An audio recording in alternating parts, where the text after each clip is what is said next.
ونشهد أن سيدنا محمدًا عبده ورسوله الذي نصلي عليه بالتعظيم والإيجال.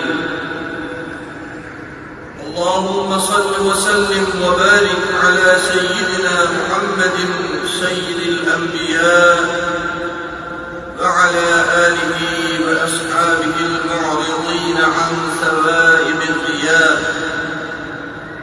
يا عباد الله، اتقوا الله وأطيعوه، إن الله مع الذين اتقوا والذين هم محسنون.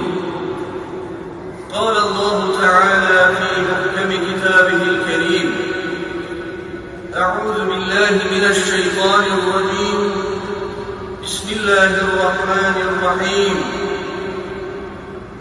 ومن آياته خلق السماوات والأرض وما بث فيهما من دابة وهو على جمعهم إذا يشاء قدير. صدق الله العظيم. وقال رسول الله صلى الله عليه وسلم: من ورث ورثا لم يأكل منه آدمي ولا خلق من خلق الله عز وجل إلا كان له صدقة. صدق رسول الله فيما قال أو كما قال النبي عليه الصلاة والسلام. Pek aziz ve muhterem Müslümanlar, sahabenin önde gelenlerinden Ebu Derda radıyallahu anh bir gün fidan dikiyordu. Onu gören biri bu işin dünya malına düşkünlük anlamına geldiğini zannederek Allah Resulü'nün arkadaşı olduğun halde sen de mi böyle yapıyorsun dedi.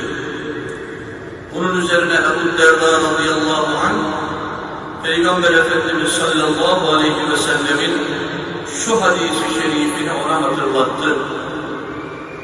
Her kim bir ağaç diker de ondan bir insan yahut Allah'ın yarattığı herhangi bir canlı yerse o kimse için bir sadaka olur. Aziz müminler, kainat Allah'ın yoktan var ettiği ve bizlere bahşettiği bir nimettir. Allah'ın mülkünde ve hakimiyetinde olan imar ve ihya sorumluluğunu üzerimize yüklediği bir emanettir. Allah'ın varlığını ve birliğini gösteren bir hakikat kitabıdır.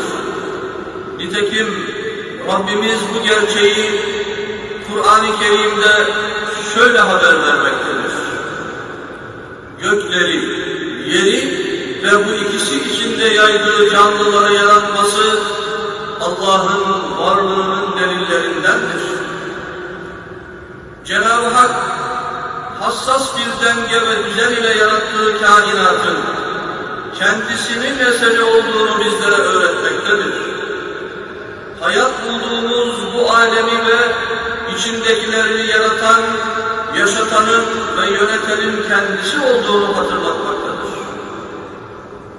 Kıymetli Müslümanlar, çevresine ibret nazarıyla bakan insan, göklerin direksiz durmasında, yeryüzünün yaşamaya elverişli kılınmasında, kainatın kusursuz işleyişinde nice hikmetler görecektir. Gökten inen yağmurla hayat bulan topraktan türlü türlü bitkiler yetişmesinde, can dostlarımız hayvanların birbirinden güzel görüntülerinde ve bizlere sundukları sayısız faydalarında nice ibretler bulacaktır. Değerli müminler, insan kainatı keşfettikçe kendisini keşfeder. Dünyayı tanıdıkça yaratılış gayesini daha iyi kavrar. Çevresini anladıkça nereden geldiğini ve nereye gideceğini idrak eder. İnsan suyu hayatın kaynağı olarak bildiği kadar kendisinin de bir damla sudan yaratıldığını düşündüğünde tevazu sahibi olur, kibirden arınır. Evini güneşin ışığına ve ısısına açtığı gibi gönül hanesini de İslam'ın çağlar aşan aydınlığına açtığında iyiliği dünyaya hakim kılar. Yemyeşil vadilerin, masmavi denizlerin, yıldızlarla bezenmiş göklerin kainatın süsü olduğunu idrak ettiği gibi haya ve iffetin de ruhun süsü olduğunu fark ettiğinde güzel ahlakı kuşanır, huzura erer, gerçek mutluluğu elde eder. Aziz Müslümanlar, Yüce Rabbimiz Kur'an-ı Kerim'de şöyle buyuruyor: ظَهَرَ الْفَسَادُ فِي الْبَرِّ وَالْبَحْرِ بِمَا كَسَبَتْ اَيْدِي النَّاسِ İnsanların kendi elleriyle yapıp ettikleri yüzünden karada ve denizde düzen bozuldu. Bu ayeti kerimede belirtilen hakikati bugün hepimiz açıkça görüyoruz.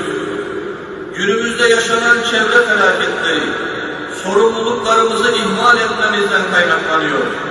Her gün bir canlının daha neslinin tükendiğine dair haberler duyuyoruz. Tabiattaki doğal yaşam alanları sadece fotoğraflara konu olacak kadar azalmış durumda.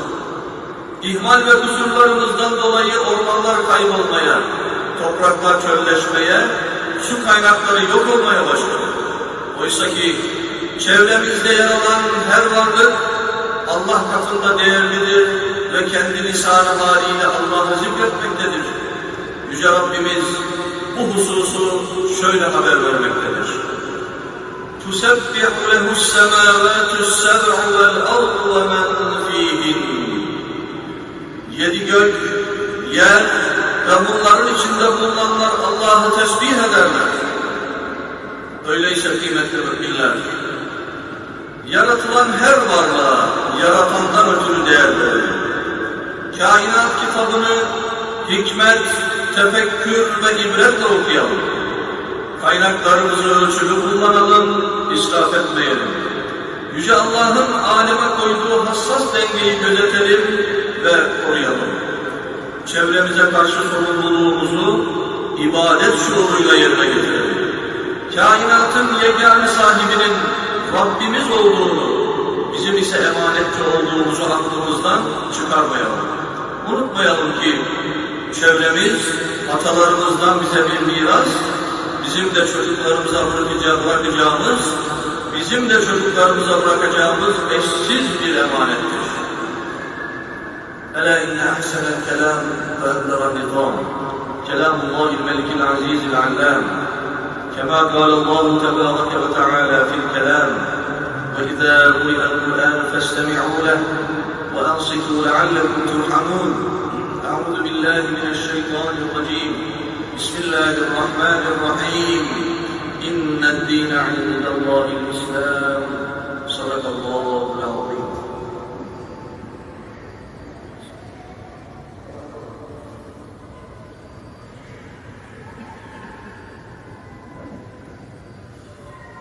الحمد لله